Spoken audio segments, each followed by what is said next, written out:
بدون تفاصيل كتير، لان دي حلقة من اهم الحلقات اللي انا صورتها. احنا النهاردة ان شاء الله هنتكلم عن 3 تمارين علاجية تقدر تعالج الانحناء الامامي للعمود الفقري. بس قبل ما نبدأ في الحلقة ما تنسوش انكم تصلوا على النبي. انا مصطفى سليم، هنا حكيم اعصاب. يلا بينا نخش في الحلقة.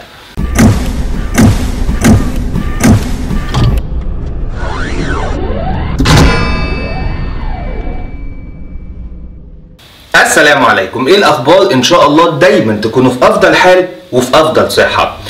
الانحناء الامامي للعمود الفقري اللي هو الاتب، ان الانسان بيطلع بظهره لقدام، وبالتالي لما تيجي تبص على الظهر المفروض هو يكون في الاريكت بوزيشن، يعني مستقيم. لا، المريض بتاع الكيفوزيس او الانحناء الامامي للعمود الفقري بتلاقيه طالع لقدام كده. تمام؟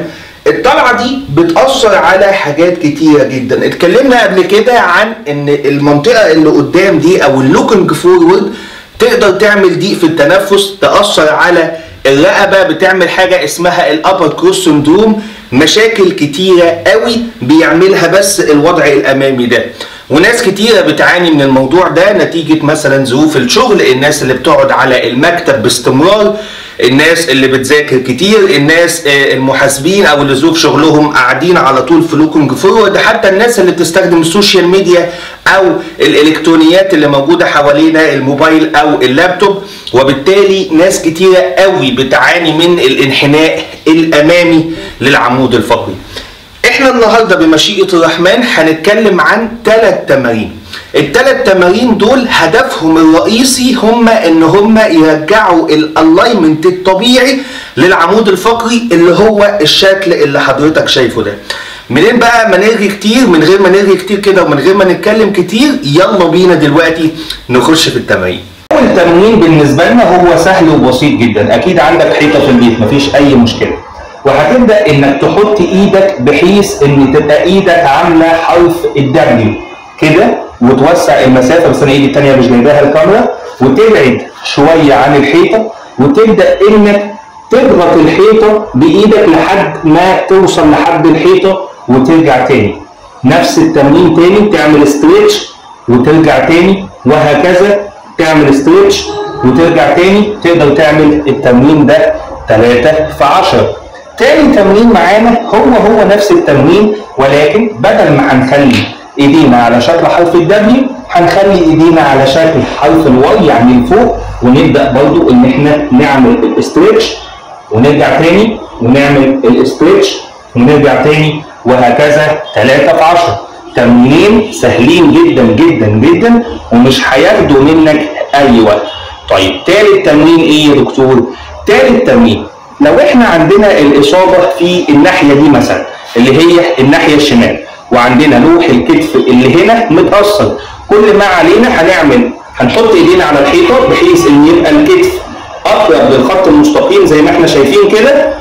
وهنبدا ان احنا نعمل استرتش ونرجع تاني، استرتش ونرجع تاني، ونزق الحيطه ونرجع تاني. التمرين ده بيبقى كمان مهم جدا جدا. طيب يا دكتور لو انا عندي الناحيتين، هتشتغل على الناحيتين مره الايد دي ومره الايد الثانيه بنفس الفريكوانسي ونفس العدد 3 في 10.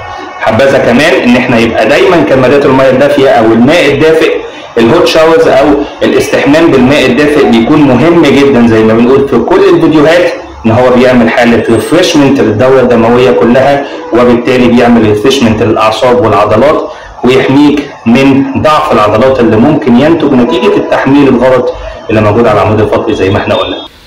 بس كده، دي كانت نهايه الحلقه بتاعت النهارده. اتمنى ان الحلقه تكون عجبتكم.